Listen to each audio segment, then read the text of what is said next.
প্রিয় শিক্ষার্থী বন্ধুরা, তোমাদের সকলকে অনলাইন ফিজিক্স ক্লাসরুম সায়েন্স ক্লাবে সুস্বাগতম। আশা করি তোমরা সকলেই ভালো আছো। আমি তোমাদের এসজে স্যার। আজকে 12 ফিজিক্স থেকে ট্রানজিস্টার এই পাঠের ওপর সংক্ষিপ্ত আলোচনা রাখব। ট্রানজিস্টারের বেসিক আলোচনা, ট্রানজিস্টারের প্রারম্ভিক বিষয়বস্তুগুলো ইতিমধ্যে আমি তোমাদের সম্মুখে আলোকপাত করেছি। বেশ কিছু ভিডিও তোমাদেরকে আমি দিয়েছি, যেখানে ট্রানজিস্টার কি, কোন পারপাসে এগুলা ইউজ হয়, কোন পারপাসে এটা ব্যবহার হয়, সে সম্পর্কে ইতিমধ্যে আলোচনা রেখেছি। ট্রানজিস্টার আলোচনা করতে গিয়ে তোমাদেরকে বলেছিলাম ট্রানজিস্টারের মূলত 3টে কাজে ব্যবহার হয়।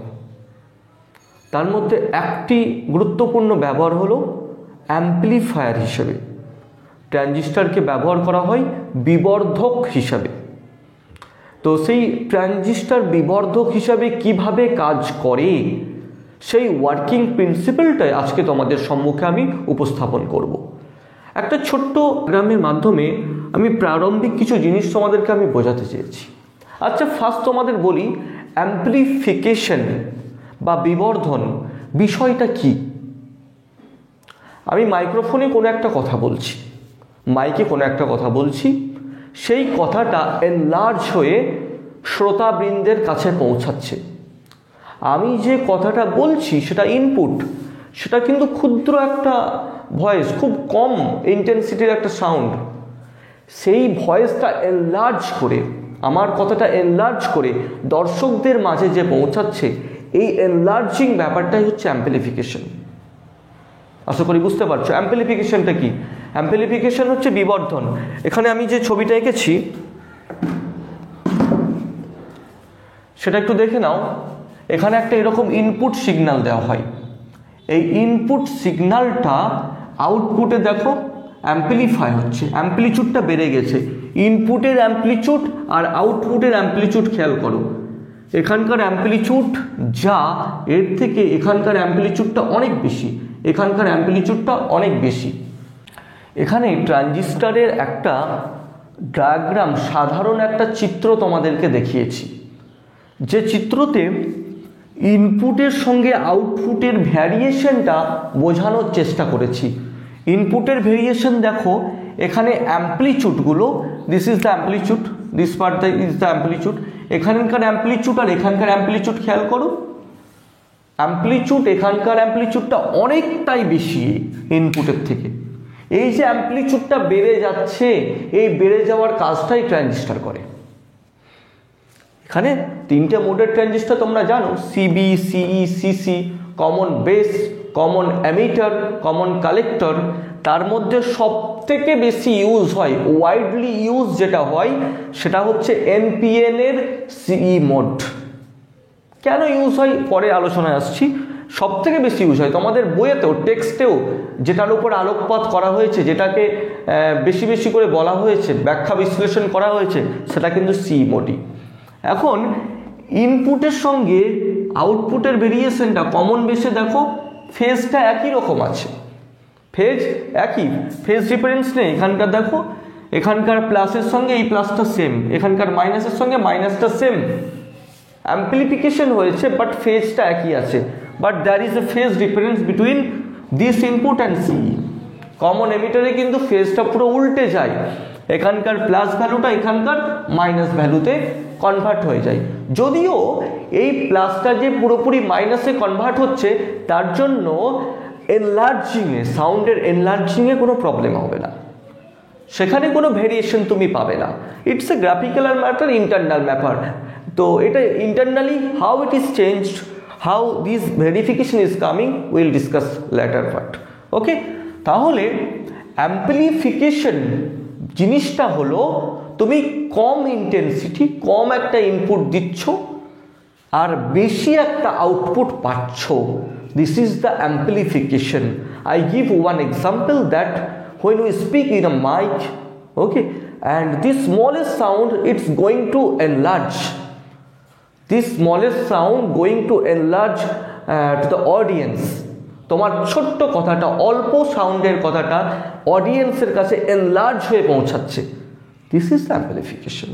ওকে, তোমরা এনপিএন অ্যান্ড পিএনপি ট্রানজিস্টর নিয়ে অলরেডি পড়েছো। ট্রানজিস্টর দু রকমের, একটা এনপিএন একটা পিএনপি। এখন আমি এনপিএন এর সি মোডটা নিয়ে সংক্ষেপে আলোচনা রাখবো। আচ্ছা দেখো, আমি একটি এনপিএন ট্রানজিস্টর ড্র করে নিয়েছি যেটা সি মোডে আছে। Now question is that why NPN transistor not PNP. আচ্ছা, এনপিএন ট্রানজিস্টর নেওয়ার কারণ হলো এনপিএন ট্রানজিস্টরের মুখ্য বাহক হচ্ছে ইলেকট্রন, আর ইলেকট্রন মুখ্য বাহক এই কনসেপ্টটাই ওয়াইডলি ইউজড। তোমরা সব থেকে বেশি শিখে এসেছো, জেনে এসেছো যে বাহক হচ্ছে ইলেকট্রন।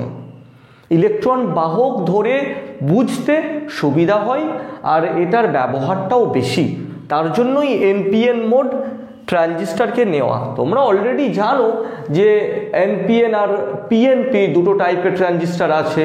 সেই ট্রানজিস্টরের বেসিক স্ট্রাকচারও ড্র করেছিলাম। একটা বেস ছিল, একটা কালেক্টর ছিল, একটা এমিটার ছিল, এরকম একটা স্ট্রাকচার ছিল। এই যে তিনটে পার্ট দেখছো, এখানে একটা ছিল এমিটার, একটা ছিল বেস, একটা ছিল কালেক্টর, তাই না?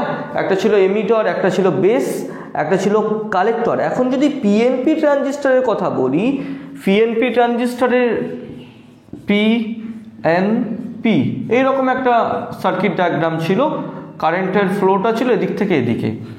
আর এনপিএন ট্রানজিস্টরের জন্য কেমন ছিল এটা, জাস্ট একটুখানি ডিফারেন্ট। এখানে তোমার এটা ছিল emitter, this is base and this is collector. আর এটা যদি তোমার এনপিএন হয়, this is N, this is P, this is N. কারেন্টের ফ্লোটা হবে পজিটিভ থেকে নেগেটিভের দিকে।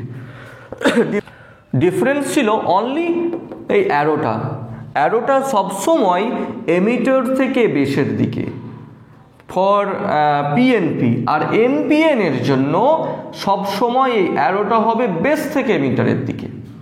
ওকে, এখানেও দেখো আমি যেহেতু এনপিএন ট্রানজিস্টর নিয়েছি, এখানে বেসটা এদিকে আছে, বেস থেকে এমিটারের দিকে কারেন্টের ফ্লোটা করা হয়েছে। আর এখানে দেখো বেসের সঙ্গে এমিটার কানেক্টেড, আবার কালেক্টরের সঙ্গেও এমিটার কানেক্টেড। এদিকে কালেক্টরের সঙ্গে এমিটার কানেক্টেড, এদিকে বেসের সঙ্গে somehow emitter is connected. That is why this mode is called C mode, common emitter mode. আশা করি বুঝতে পেরেছো। এখন কানেকশনটা যদি খেয়াল করো, দেখো ইনপুটে একটা ক্যাপাসিটর কানেক্ট করা আছে, আউটপুটেও একটা ক্যাপাসিটর কানেক্ট করা আছে। ইনপুটে এই ছোট্ট একটা ইন্টেন্সিটি দেওয়া হয়, এরকম একটা সাউন্ড করা হয়, যেটা মাইকে আমরা বলি, ছোট্ট করে কোনো একটা কথা বলি আর ওটা এনলার্জ শোনা যায়। অপর প্রান্তে যারা শুনবে, অডিয়েন্স যারা শুনবে, এনলার্জ শুনবে। এইদিকে ঠিক তেমনি আমরা আউটপুটটা পাবো সির জন্য এনলার্জ হয়ে এদিকে আমরা শুনতে পাই। এটাই হচ্ছে গ্রাফ। এখন why this capacitors are connected? আচ্ছা, ক্যাপাসিটারসের কাজ হলো ডাইরেক্ট কারেন্টকে আটকে দেবে ও, বাট অল্টারনেট কারেন্টকে অ্যালাউ করবে পাস হওয়ার জন্য। তো তোমরা জানো এখানে যে ব্যাটারিটা কানেক্ট করা হয়েছে, ব্যাটারি কিন্তু ডাইরেক্ট কারেন্ট সাপ্লাই করবে। এখানকার কারেন্টটা এই দিকে ও আটকে দেবে, ভিবিবি থেকে যে ভোল্টেজটা ড্র হবে এদিকে আটকে দেবে, এইদিকে কিন্তু পাস হতে সাহায্য করবে। একইভাবে এখান থেকে এখানকার ফ্লোটা এদিকে আটকে দেবে, এদিকে যেতে সাহায্য করবে। That is why this two capacitors are used. আর এখানে দেখো এই আই যে কারেন্টটা, আইটা হলো আসলে IB and IC. Okay, I actually it's actually the sum of base current and collector current. আইতে দেখো এখানে কালেক্টরের কারেন্ট আসছে, আবার বেসের কারেন্ট আসছে। Therefore I equal to IB plus IC. ওকে, তাহলে আমি এই চিত্রে, তাহলে পরীক্ষায় যদি কার্যনীতি বলে, তোমাকে প্রথমেই এই স্ট্রাকচারটা ড্র করে নিতে হবে, ছবিটা তোমাকে এঁকে নিতে হবে। তারপর এক্সপ্লেন করব এখানে একটি এনপিএন ট্রানজিস্টরের সি মোডকে নেওয়া হয়েছে। C means common emitter mode. এখানে একটা কম মানের ইনপুট সিগন্যাল দেওয়া হয়, বেশি মানের আমি আউটপুট সিগন্যাল পাই। যেহেতু কম ইনপুট দিচ্ছি, বেশিটা পাচ্ছি, দ্যাট ইজ অ্যাম্পলিফাই। এখন এখানকার যদি কনস্ট্রাকশনের বিবরণ দিতে চাই, এখানে একটা ইনপুট ভোল্টেজ কানেক্ট করা আছে, এখানে আউটপুটে একটা কালেক্টর ভোল্টেজকে কানেক্ট করা আছে, দুটো ক্যাপাসিটর লাগানো আছে যেটা অল্টারনেট কারেন্টকে পাস হতে দেয়, এখান থেকে কারেন্টটাকে পাস হতে দেবে, বাট ডাইরেক্ট কারেন্ট এই ব্যাটারি থেকে যে ভোল্টেজটা যে কারেন্টটা ড্র হবে সেটাকে কিন্তু ওই দিকে পাস হতে আটকে দেবে, এই দিকে পাস হতে আটকে দেবে, এখানে যেতে সাহায্য করবে। তাহলে দেখো আই যে টোটাল কারেন্টটা পাচ্ছি সেটা আসলে বেসের কারেন্ট আর কালেক্টরের কারেন্ট, এই দুইয়ের যোগফল। আমি ওটাই লিখেছি I equal to IB plus IC. আচ্ছা, এখন একটু ক্যালকুলেশনে আসি। এই পার্টটা বেস আর এমিটারের যে কানেক্টিং পার্ট, এখানকার ভোল্টেজটা আমি ভিবিই নিলাম, আর কালেক্টর আর এমিটারের এই পার্টটাকে আমি ভিসিই নিচ্ছি। এই পোর্শনে যদি আমি কারশফের সূত্র অ্যাপ্লাই করি, অ্যাপ্লাইং কারশফস ল, এখান থেকে আমি স্টার্ট করছি। It will be IB R B plus VBE minus VBB, this equal to 0. We can write VBB equal to IBRB plus VBE, just mathematical form নিচ্ছি। আউটপুটে আসি, একই রকমভাবে আউটপুটটা আমি এখান থেকে স্টার্ট করছি। ICRC plus VCE and this is minus VCC, this equal to 0. Therefore VCC equal to ICRC plus VCE। আশা করি বুঝতে পারছো। আচ্ছা, এখন দেখো এই যে পার্টটা পেয়েছো VBB equal to IBRB plus VBE, এখানে এই VBBটা হলো এই যে পার্টটা, এটা তো ইনপুট ভোল্টেজের পার্ট, আর এখানে এই যে VCEটা তুমি যেটা পাচ্ছ, ভিসিটা আসলে কি? ভিসিই আসলে হচ্ছে ভিসিসি মাইনাস আইসিআরসি। এই ভিসিইটা হচ্ছে আউটপুট ভোল্টেজের পার্ট। আউটপুট ভোল্টেজ হচ্ছে এই ভোল্টেজ থেকে এই আইসিআরসিটা রিডিউস হবে, ভিসিসি থেকে এই আইসিআরসি পার্টটা রিডিউস হবে, সেটা হচ্ছে আউটপুট ভোল্টেজের পার্ট। ঘটনাক্রম হলো ট্রানজিস্টরের এই পার্টটা, বেস এমিটারের যে পার্টটা, বেস এমিটার পার্টটা কিন্তু ফরওয়ার্ডে কানেক্ট থাকে, আর কালেক্টর এমিটার পার্টটা এটা কিন্তু রিভার্সে কানেক্ট থাকে, তাই না? এখন I equal to IB plus IC, এই I equal to IB plus IC এই যে ইকুয়েশনটা যদি দেখো, এখানে এই বেস আর এমিটার যেহেতু ফরওয়ার্ড বায়াসে আসে, ফরওয়ার্ড বায়াসে থাকার জন্য বেস কারেন্ট যখন বাড়বে এমিটারও একই রকমভাবে বাড়বে। আচ্ছা, বেসের কারেন্ট বাড়ার জন্য এমিটারের কারেন্টও বাড়লো, যখন এমিটারের কারেন্টও বাড়বে কালেক্টরের কারেন্টও বাড়তে শুরু করবে। এমিটার মানে কি? Base plus collector. এমিটারের কারেন্ট বাড়ছে মানে বেসের সঙ্গে কালেক্টরের কারেন্টও বাড়ছে। আচ্ছা, যদি কালেক্টরের কারেন্ট বাড়ে, এখানে খেয়াল করে দেখো আইসির ভ্যালুটা যদি বাড়তে থাকে, আইসির ভ্যালু যদি বাড়তে থাকে, বাড়তে বাড়তে এখানে ভিসিসি সাপোজ একটা ভ্যালু নিচ্ছি, বিসিসির সাপোজ 30 একটা ভ্যালু নিচ্ছি, এখন আইসির ভ্যালুটা বাড়তে বাড়তে 50 হয়ে গেছে। ওকে, আইসির ভ্যালু ভিসিসিকে ক্রস করে গেছে, তো ভিসিসিকে যদি ক্রস করে যায় তখন এই ভ্যালুটা নেগেটিভে আসবে। দেখো আরেকবার আমি রিপিট করছি, I just want to say why it is negative. We know that I equal to IB plus IC. এখন দেখো I equal to IB plus IC, এমিটারের কারেন্ট বাড়লে বেসও বাড়বে, কালেক্টরও বাড়বে, তো কালেক্টরের ভ্যালু বাড়তে বাড়তে এতটাই বেশি হয়ে যায়, ভিসিসির থেকে বেশি হয়ে যায়। ভিসিসির থেকে বেশি হলে কি হবে? ভিসিসির সার্টেন একটা ভ্যালু আছে, এর ভ্যালুটা সার্টেন একটা নিয়েছি, দেখো নেগেটিভে আসছে, ওই জন্য ভ্যালুটা নেগেটিভ হয়। আবার উল্টো ঘটনা ঘটে, উল্টো ঘটনা এই সাইকেলের জন্য, নেগেটিভ সাইকেলের জন্য এখানকার ভ্যালুটা নেগেটিভ আসবে, নেগেটিভে গ্রেটার আসার জন্য তখন এটা আবার পজিটিভের দিকে বেশি হয়ে যাবে। আশা করি বুঝতে পেরেছো। পজিটিভ সাইকেলের জন্য এদিকে নেগেটিভের দিকে বাড়ে, নেগেটিভের জন্য ওদিকে পজিটিভের দিকে বাড়ে। 180 ডিগ্রি ফেজ ডিফারেন্স এখানে দেখা যায়। এই হলো এখানকার ঘটনাক্রম।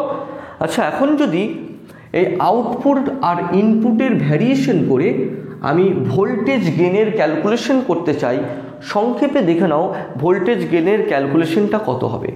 একদম ইনিশিয়ালি যদি কথা বলি, যখন ভিবিই ধরে নিচ্ছি 0, যদি ভিবিইকে আমি 0 ধরি, ওই সময় কিন্তু ভিবিই যখন 0 তখন কিন্তু ভিসিসিও 0 হয়ে যাবে। ভিবিই 0, এখান দিয়ে ভোল্টেজ ডিফারেন্স যখন 0 থাকবে ভিসিসিও তখন 0। ভিসিসি যদি 0 হয় VC equal to minus IC RC, আর ভিবিই যদি 0 হয় ভিবিবি ইকুয়াল টু আইবি আরবি। আশা করি বুঝতে পারছো। এখন ভোল্টেজ গেনের ক্যালকুলেশন যদি করি, ভোল্টেজের বিবর্ধন আমি এই দিকটাই সংক্ষেপে ছোট্ট করে নিয়ে নিচ্ছি। ভোল্টেজ বিবর্ধনকে এভি দিয়ে লেখা হয়। এভি মানে হচ্ছে আউটপুট বাই ইনপুট। আউটপুটে কত পেয়েছো? আউটপুটের ভ্যালুটা খেয়াল করো, এখানে পেয়েছি this is output minus ICRC. ইনপুটের ভ্যালুটা কত পেয়েছি জানো? VBB equal to IBRB. তার মানে ভোল্টেজ গেন হলো মাইনাস আইসিআরসি বাই আইবিআরবি। এখন এই যে আইসি বাই আইবি, এটাকে একটা টার্মে লেখা হয়, that is beta. Beta equal to IC by IB, beta into RC by RB. এই হলো ভোল্টেজ গেনের ক্যালকুলেশন। তাহলে আজকের এই সংক্ষিপ্ত আলোচনায় ট্রানজিস্টর কিভাবে বিবর্ধক হিসাবে ব্যবহার হয়, ট্রানজিস্টরের কার্যনীতি আর বিবর্ধনের ছোট্ট ভ্যালুটা তোমাদের সঙ্গে আলোচনা করলাম। আশা করি এই সংক্ষিপ্ত আলোচনাটুকু তোমাদের উপকারে লাগবে। আজকের সংক্ষিপ্ত ক্লাসটা আমি এখানেই শেষ করছি। আবার তোমাদের সঙ্গে অন্য কোনো ভিডিওতে অন্য কোনো ক্লাসে দেখা হবে।